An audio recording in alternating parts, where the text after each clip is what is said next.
गेल्या 47 वर्षातील जमीन खरेदी विक्रीचे व्यवहार रद्द ठरवत सुमारे 12.5 एकर जमिनीचा ताबा अहमदनगर जिल्हाधिकारी हे मूळ वारसांना देणार असून यामुळे अहमदनगर शहरातील बुरडगाव रस्ता भागातील 250 ते 300 कुटुंब विस्थापित होण्याची शक्यता आहे।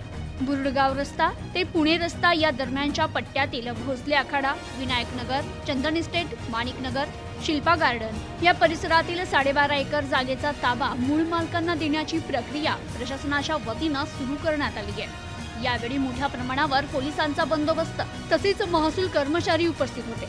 यात भोसले आखाडा भागातील घोषित झोपडपट्टीचा जसा समावेश आहे तसा चंदननगर, माणिकनगर वसाहतीतील टोलेजंग बंगल्यांचाही समावेश आहे। ताबा देण्यासाठी जिल्हा प्रशासनाने या परिसरात ठिकठिकाणी जाहीर प्रकटन केलंय। सर्वोच्च आणि उच्च न्यायालयाच्या आदेशानुसार ही कार्यवाही होत असल्याचं अहमदनगरचे उपविभागीय अधिकारी सुधीर पाटील यांनी यावेळी सांगितलं।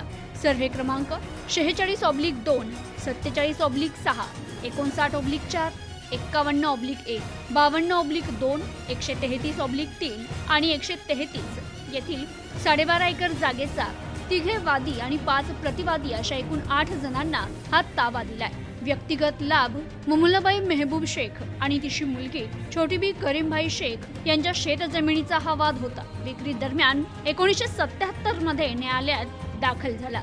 त्याचं वाटप जिल्हाधिकाऱ्यांनी करण्याचे आदेश 2004 मध्ये देण्यात आले। त्यानंतर विभागीय आयुक्तांकडे अपील, त्याविरोधात उच्च न्यायालयात अपील, या मार्गे सन 2009 मध्ये हे प्रकरण सर्वोच्च न्यायालयात दाखल झालं। सर्वोच्च न्यायालयाने 6 महिन्यात वाटप करण्याचे आदेश सन 2018 मध्ये दिले होते। Bureau report, news today 24, Ahmednagar.